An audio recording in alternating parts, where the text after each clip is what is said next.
angeli. Pordenone legge. Il Noncello. La città dipinta. Cioccolato. Mestieri antichi. Il Pordenone Pictor Modernus. Arte. La musica. Cinema Zero.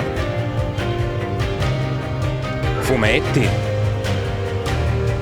Il vino.